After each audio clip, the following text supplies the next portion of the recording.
Hi, here's a short introduction to the readings for the second day of class, Thursday.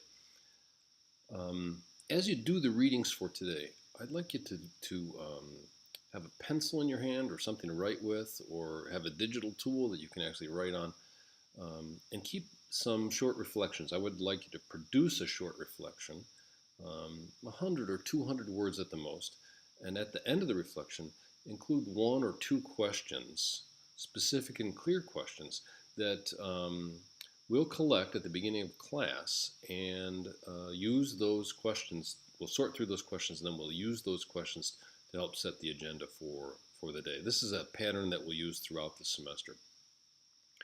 So as you're doing the readings, think of questions that emerge to you and keep track of those, and then choose one or two of those questions at the end and include those in your reflection. For Thursday, there are 4 things that we'd like you to pay attention to. The first is the syllabus. Please read the syllabus, write any questions that you have on the syllabus. Pay particular attention to how we've organized the class, what's the structure of the class, what are the assignments that are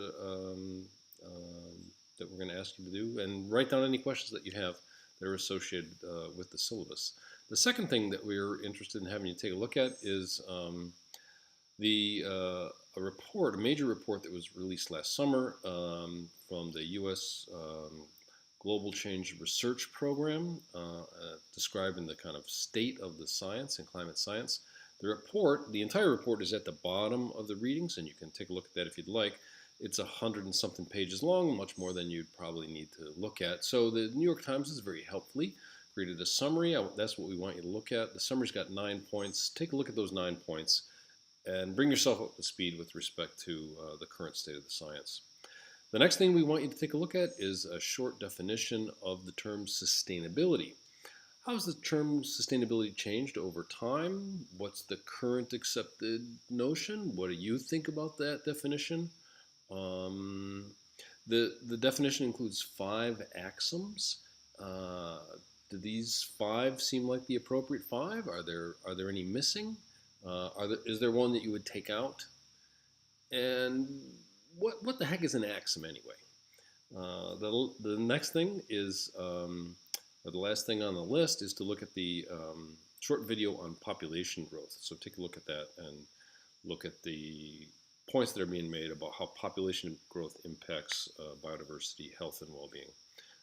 There are some optional things on the list that you're welcome to take a look at that we put up there for your enjoyment and edification. The first is a real-time estimate of population growth in this minute. On the first morning of class, I noted what the population was, so you might want to take a look at it now and see how the population has grown since the moment I made that first initial assessment.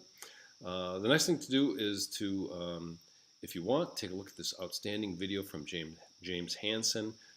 Hansen is one of the leaders in climate science over the last 40 years, and this is an outstanding video. And then finally, the full report that I mentioned above. So those are the things for Thursday. Looking forward to chatting with you about these Thursday afternoon. See you then. Bye.